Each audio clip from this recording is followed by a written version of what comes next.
وعلى آله وصحبه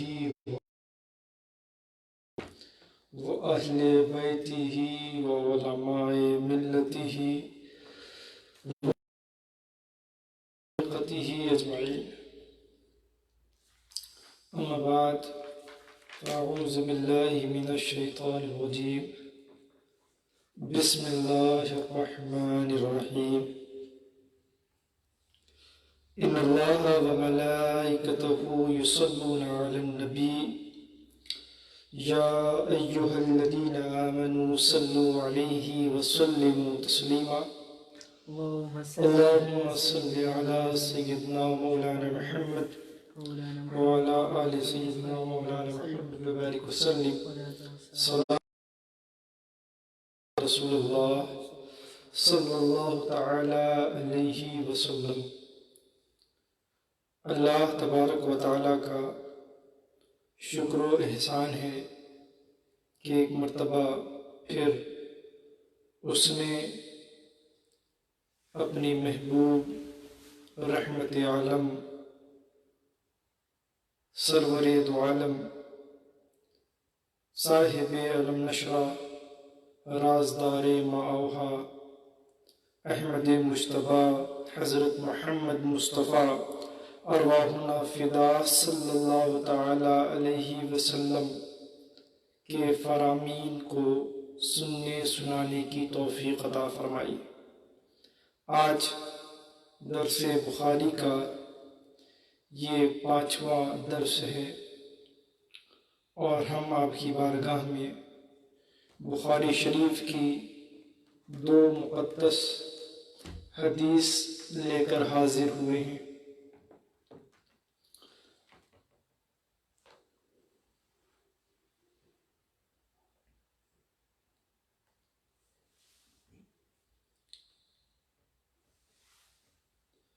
یہ دونوں حدیث بخاری شریف کتاب الایمان میں موجود ہے.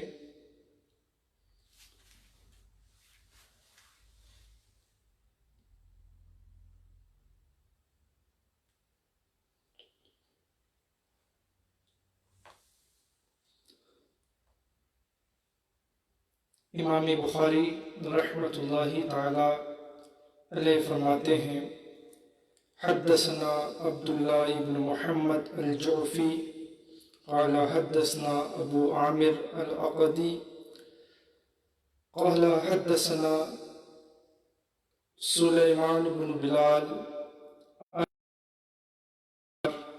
عن ابی صالح عن ابی ہریرہ رضی اللہ تعالی عنہم اجمعین عن النبی صلی اللہ تعالی علیہ وسلم قال الایمان بضع وستون شعبۃ والحیاء شعبۃ من الایمان.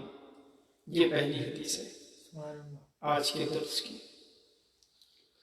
امام بخاری کہتے ہیں کہ ہم سے حدیث بیان کی عبداللہ ابن محمد الجعفی نے. وہ کہتے ہیں کہ ہم سے حدیث بیان کی ابو عامر العقدی نے. وہ کہتے ہیں کہ ہم سے حدیث بیان کی سلیمان ابن بلال نے. اور سلیمان ابن بلال کہتے ہیں کہ روایت کیا ہے مجھ سے عبداللہ ابن دینار نے. اور وہ کہتے ہیں کہ روایت کیا ابو صالح نے.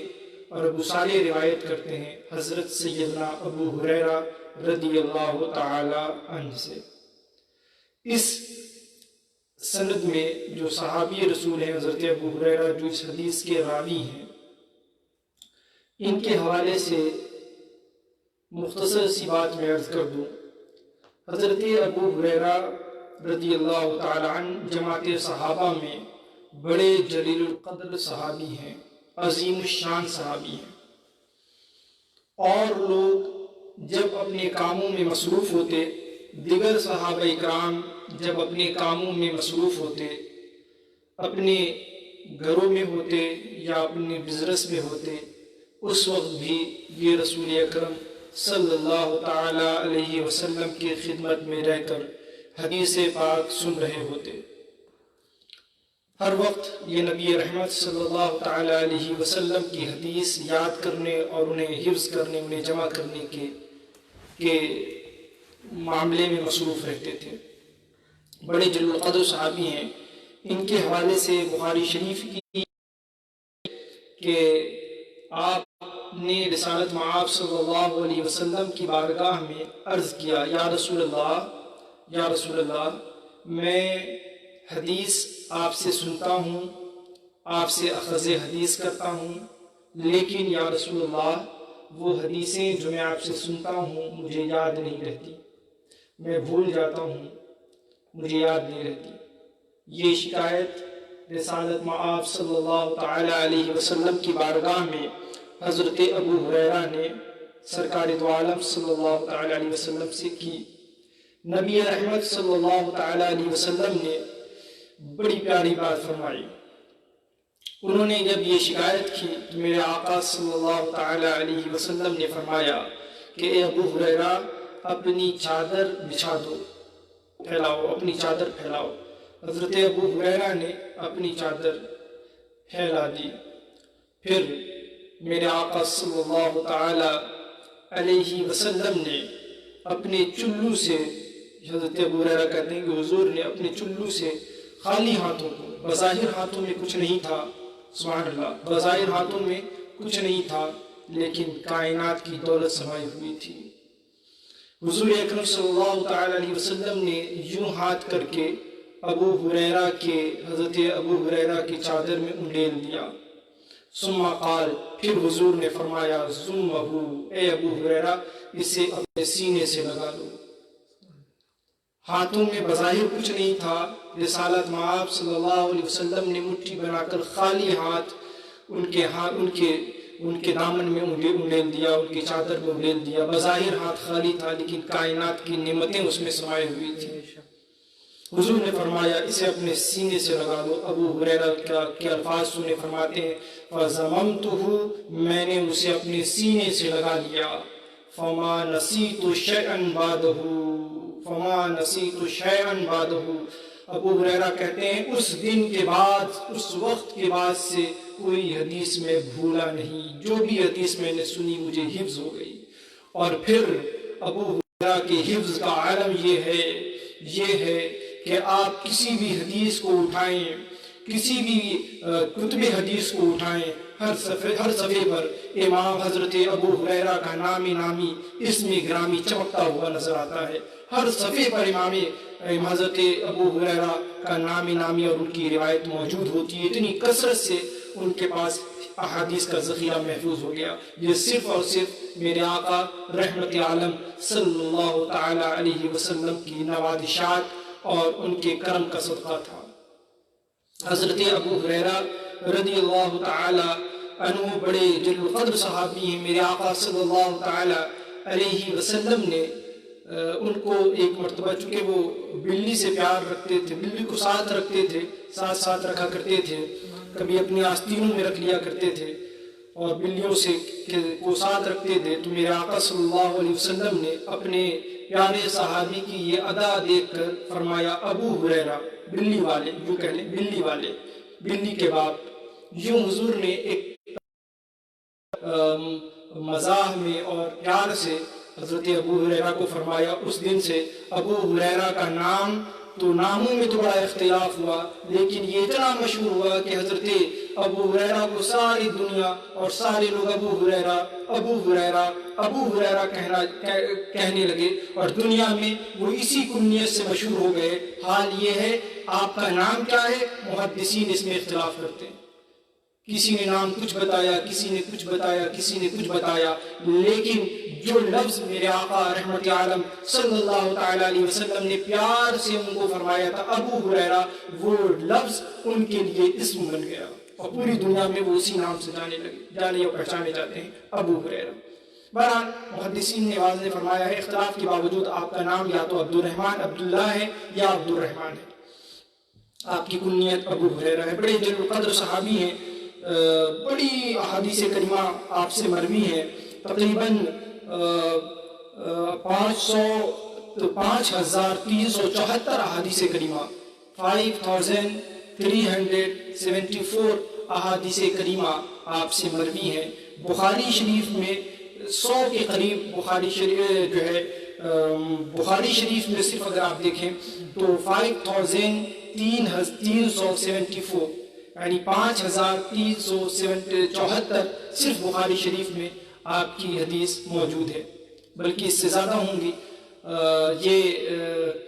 یہ حضرت امام بخاری کا یہ مقام اور مرتبہ ہے، اتنی احادیثیں بخاری شریف میں موجود ہیں، بلکہ اس سے زیادہ موجود ہیں۔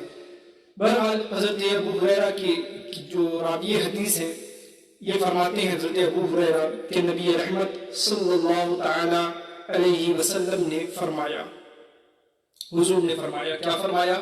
الایمان بضع وستون شعبۃ، ایمان کے 60 سے زیادہ شعبے ہیں، ایمان کے 60 سے زیادہ شعبے ہیں۔ شعبتن سے مراد وہ اعمال جو ایمان کی آئیڈینٹی ہے، جو ایمان کی علامت ہے، شعبتن سے مراد۔ تو معنی کیا ہوا کہ ایمان کی علامتیں، وہ اعمال جو ایمان کی علامتیں ہیں وہ 60 سے زیادہ ہیں، 60 سے زیادہ ہیں۔ والحیاء شعبۃ من الایمان، اور حیا ایمان کے شعبے میں سے ایک شعبہ ہے، ایمان کی آئیڈینٹی میں سے، ایمان کی علامت میں سے ایک علامت ہے۔ حضور اکرم صلی اللہ تعالی علیہ وسلم نے واضح طور پہ فرمایا، یہ ہے حیا کا مقام و مرتبہ۔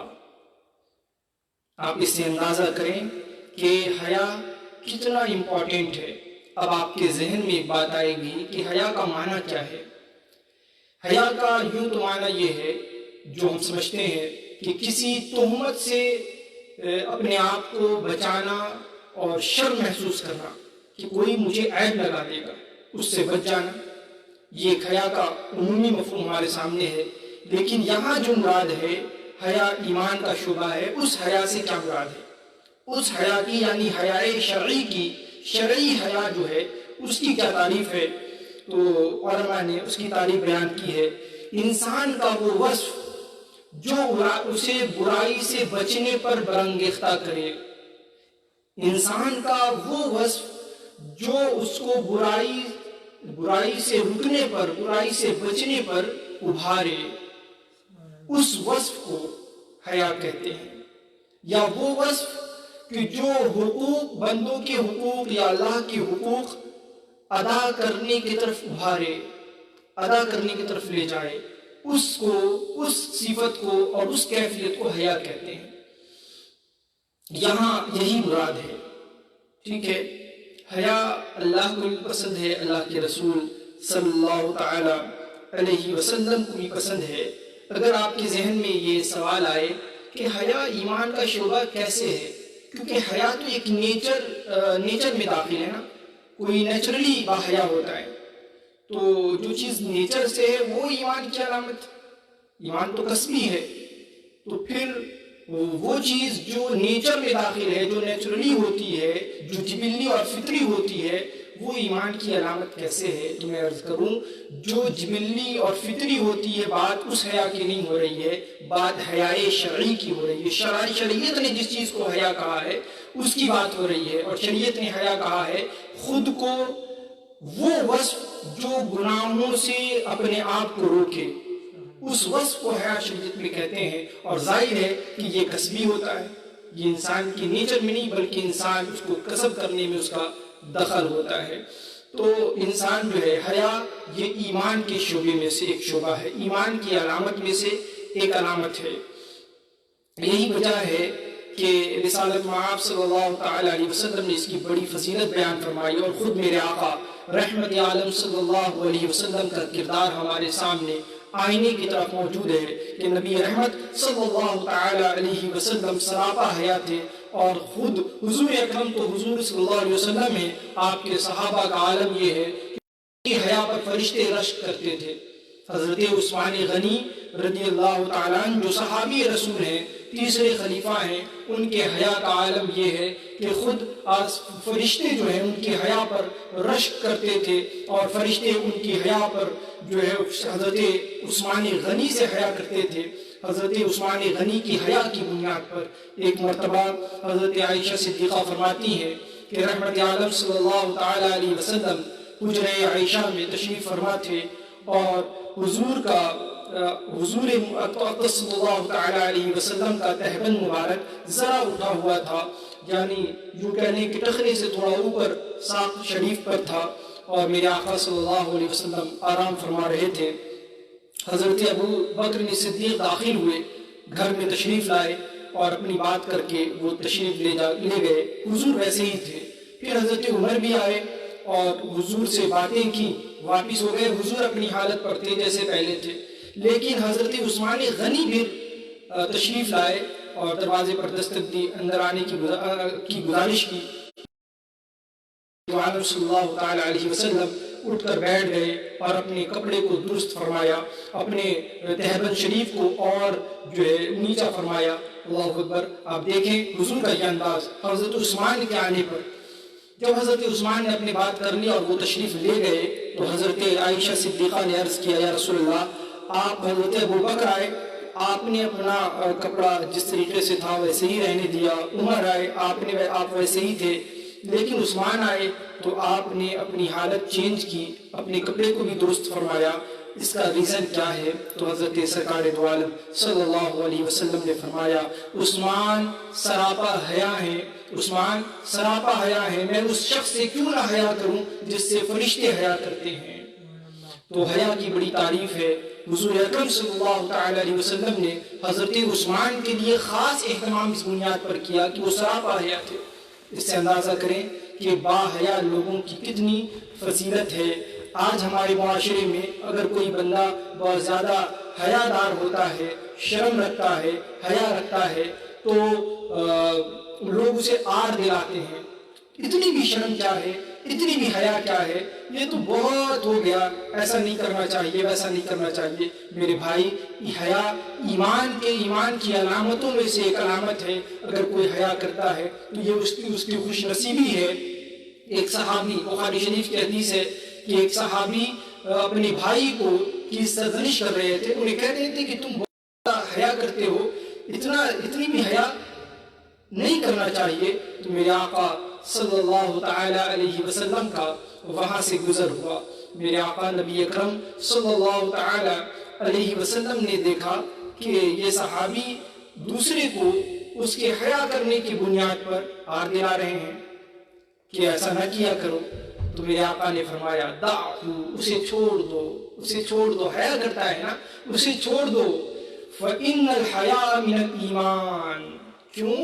اس لیے کہ حیا تو ایمان سے ہے۔ وہ بندہ حیا کرتا ہے، اس بات کی علامت ہے کہ اس کا ایمان کامل ہے، ایمان کی آئیڈینٹی اس کے پاس ہے۔ اس لیے ہمیں بھی ضروری ہے کہ ہم حیا سے کام لیں، حیا اختیار کریں۔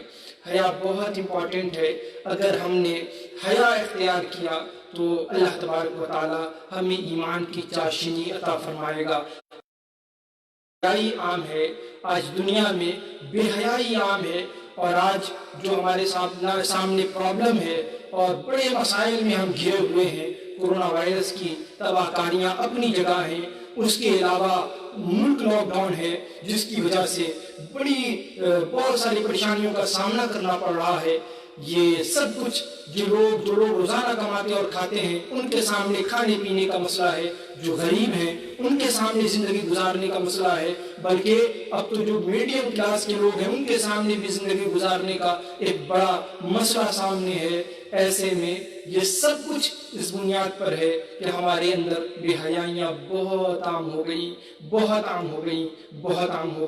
وہ لوگ جن کے پاس قرآن کی تعلیم نہیں ہے، وہ لوگ جن کے پاس احادیث کی تعلیم نہیں ہے، بات ان کی نہ کریں، بات ان کی تو چھوڑیں۔ جن لوگوں کے پاس قرآن کی تعلیم موجود ہے، جن کے پاس احادیث کا ذخیرہ موجود ہے، جن کے پاس نبی کی تعلیم موجود ہے، جن کے پاس رسول کائنات صلی اللہ تعالی علیہ وسلم موجود ہے، جن کے پاس حیا کا فلسفہ موجود ہے، جن کے پاس حیا کی تعلیم موجود ہے، ان کا بھی حال یہ ہے کہ کہ بیان نہیں کیا جاتا، وہ بھی اس قدر عریانیت میں ملوث ہو چکے ہیں جسے زبان پر لایا نہیں جا سکتا۔ ہم اس قدر جو ہے بے حیائی میں ملوث ہو چکے ہیں کہ ہم بیان نہیں کر سکتے۔ یہ سب اس بنیاد پر ہوا ہے کہ ہمارا ایمان کمزور ہو گیا ہے، ہمارا ایمان کمزور ہو گیا ہے۔ ہم اگر ایمان کو قوت دینا چاہتے ہیں، حیا اختیار کریں، حیا اختیار کریں۔ ہم اگر ہماری تعریف ہوگی، ہمارا ایمان کامل ہوگا، اللہ اور اللہ کے رسول کی بارگاہ میں ہم مقبول ہوں گے، اور جو پریشانیاں ہیں وہ دور ہوں گی، اللہ کی رحمت ہماری طرف متوجہ ہوگی۔ یہ حدیث بخاری ہے۔ اللہ کے رسول صلی اللہ تعالی علیہ وسلم نے فرمایا، صاف فرمایا، ایمان یہ 60 سے زیادہ ایمان کے شعبے ہیں، اور حیا انہی شعبوں میں سے ایک شعبہ ہے۔ اگر آپ کے ذہن میں یہ سوال آ رہا ہے کہ وہ 70 شعبے کون کون ہیں، 60 شعبے کون کون ہیں، تو اس سلسلے میں محدثین نے بڑی تفصیلی گفتگو کی ہے، لیکن عام طریقے سے صحیح یہ ہے کہ حضور اکرم نے فرمایا 60 سے زیادہ شعبے ہیں۔ کتنی شعبے ہیں یہ حضور نے تو متعین نہیں کیا نا، اس لیے واللہ ورسولہ عالم، بہتر یہ کہا جائے اللہ اور اس کے رسول بہتر جانتا ہے، اللہ جانتا ہے، اور اس کے عطا سے رسول محترم سرور عالم صلی اللہ تعالیٰ علیہ وسلم جانتے ہیں۔ ہمیں حضور نے بتایا، اور یہاں تو بخاری شریف کی اس حدیث میں ہے کہ 60 سے 60 اور کچھ، یعنی 60 سے زیادہ شعبے ہیں، اور دوسری احادیث میں مسلم شریف میں فرمایا کہ 70 سے زیادہ شعبے ہیں ایمان کے۔ تو مختلف قسم کی روایتیں ہیں، بہرحال 60 سے زیادہ ہے، جتنی ہے اللہ و رسولہ عالم۔ تو اس حدیث پاک سے ہمیں بنیادی طور پر یہ بات معلوم ہوئی کہ حیا یہ ایمان کا شعبہ ہے۔ اگر ہمارے اندر حیا ہے تو ہمارا ایمان کامل ہے، اور اگر ہمارے اندر حیا نہیں ہے تو پھر ہم اپنی ایمان کا محاسبہ کریں۔ حیا، آخری بات میں عرض کر دوں، حیا ہے کیا؟ حیا ہے کیا؟ جیسا کہ میں نے بتایا کہ حیا ہے، حیا بندے کو گناہوں سے روکتی ہے۔ اگر ہم گناہوں سے روکیں تو سمجھ جائیں کہ ہم حیا والے ہیں، ہمارے پاس حیا ہے، اور اگر ہم گناہوں سے نہیں رکتے تو لاکھ آپ لوگوں کے سامنے شریف بن جائیں، لاکھ آپ لوگوں کے سامنے اپنے آپ کو بڑا سیدھا پیش کریں، لیکن حیا وہ نہیں ہے، حیا وہ نہیں ہے۔ آپ لوگوں سے صحیح سے بات نہ کریں، نظریں جھکا کر بات کریں، یہ حیا یہ نہیں۔ حیا، مکمل حیا یہ ہے کہ آپ گناہوں سے باز آ جائیں، گناہوں سے باز آ جائیں، اللہ دیکھ رہا ہے نا، گناہوں سے باز آ جائیں، اپنے گناہ اگر کیے تو توبہ کر لیں، اور پھر گناہوں سے باز آ جائیں۔ اگر یہ صفت ہے تو حیا ہے، اور اگر یہ صفت نہیں ہے تو لاکھ سر جھکائیں، منہ جھکائیں، آنکھیں جھکائیں، اس سے حیا کا ثبوت نہیں ہوگا۔ حیا کے لیے گناہوں سے رکنا ہوگا۔ اگر ہم گناہوں سے رکتے ہیں تو ہمارے اندر حیا ہے، اور اگر ہم گناہوں سے نہیں رکتے تو ہم سے زیادہ بے حیا کوئی نہیں ہے۔ آخر میں حضور کی حدیث پڑھوں۔ اللہ کے رسول صلی اللہ تعالی علیہ وسلم نے فرمایا، اللہ سے حیا کما حقہ حیا یہ ہے، اللہ سے کما حقہ حیا یہ ہے، کیا ہے؟ حضور نے فرمایا ان تحفظ الراس وما وعى، ان تحفظ الراس وما وعى والبطن وما حوى۔ حضور نے فرمایا کہ حیا کا معنی یہ ہے، اللہ سے حیا کا معنی یہ ہے کہ تم اپنے بال، اپنے سر، اور جو کچھ اس سر کے ارد گرد ہے تمام اعضاء، اور فرمایا والبطن، اور پیٹ، اور وما حوا، اور جو کچھ پیٹ کے ارد گرد ہے وہ سب کچھ، ان سب کچھ کی اگر آپ حفاظت کر لیں گناہوں سے، وہ حیا ہے۔ اگر آپ حفاظت گناہوں سے نہیں کرتے تو پھر یہ حیا نہیں ہے۔ اللہ تبارک و تعالی ہمیں گناہوں سے بچنے کی توفیق عطا فرمائے، اور گناہوں سے بچ کر اپنے اندر حیا پیدا کرنے کی توفیق عطا فرمائے۔ اللہ تبارک و تعالی نبی رحمت صلی اللہ تعالی علیہ وسلم کے فرامین پر عمل کرنے کی توفیق عطا فرمائے، ان فرامین کو سن کر اس کو محفوظ کرنے اور یاد کرنے کی توفیق عطا فرمائے۔ وآخر دعوانا ان الحمد للہ رب العالمین۔